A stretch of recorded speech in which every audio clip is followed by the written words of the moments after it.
Baik, bismillahirrahmanirrahim. Assalamualaikum warahmatullahi wabarakatuh. Perkenalkan, nama saya Davina Marisa dengan NIM 1242070070 dari kelas A semester 2, Prodi Pendidikan Fisika UIN Sunan Gunung Jati Bandung dengan mata kuliah Media Pembelajaran Fisika. Dan di sini saya akan membahas mengenai kapilaritas, di mana materi ini adalah submateri dari materi fluidostatis dengan capaian pembelajarannya yaitu menerapkan hukum fluidostatik dalam kehidupan sehari-hari, dan IPK-nya antara lain menganalisis faktor penyebab peristiwa kapilaritas dan menentukan faktor yang berpengaruh pada peristiwa kapilaritas.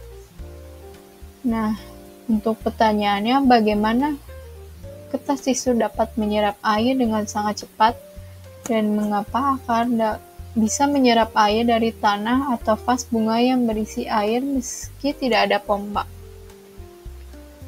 Sebelum itu, lanjut ke materinya. Kapilaritas ini adalah peristiwa naik atau turunnya permukaan zat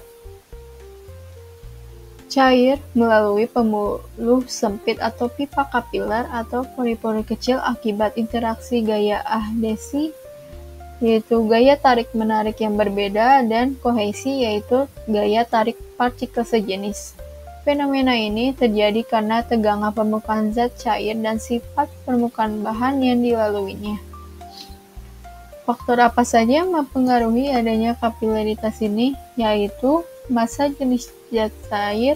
Semakin tinggi massa jenis, semakin kecil kenaikan zat cair. Lalu diameter pipa, yaitu semakin kecil diameter pipa dan semakin besar kenaikan zat cair, yaitu. Dan terakhir, tegangan permukaan, yaitu semakin besar tegangan permukaan, semakin besar pula kenaikan zat cair. Lalu berikutnya ada rumus kapilaritas sebagai berikut, dengan H itu kenaikan atau penurunan zat permukaan zat cair, yang selanjutnya ada tegangan permukaan, lalu R sebagai jari-jari kapiler, G itu kecepatan gravitasi dalam meter per second kuadrat, dan terakhir sudut. Pada sudut theta ini sudut kotak. Lalu penerapan kapilaritas ini, yang pertama adalah peristiwanya air menyerap pada akar.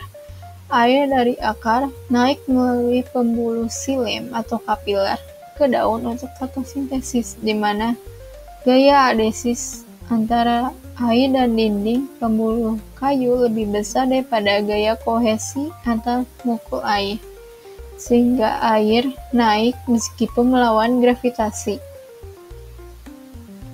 Kemudian, naiknya minyak tanah pada sumbu kompor.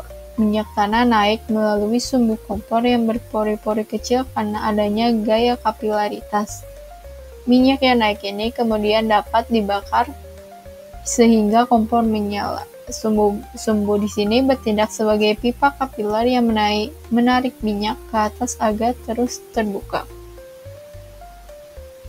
Selanjutnya adalah rembesan air pada tisu atau kertas.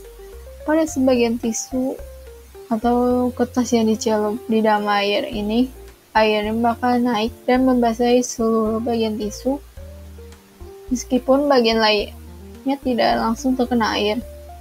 Ini disebabkan karena pori-pori kecil pada tisu bertindak sebagai kapiler yang menarik air ke atas melalui gaya adhesi dan kohesi.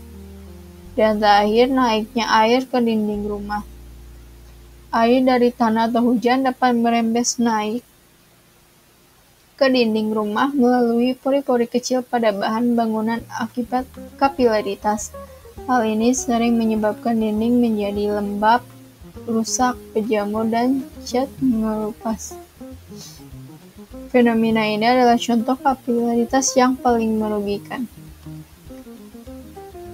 Sekian pembahasan dari saya. Terima kasih. Mohon maaf bila masih banyak kesalahan dan kekurangannya. Wassalamualaikum warahmatullahi wabarakatuh.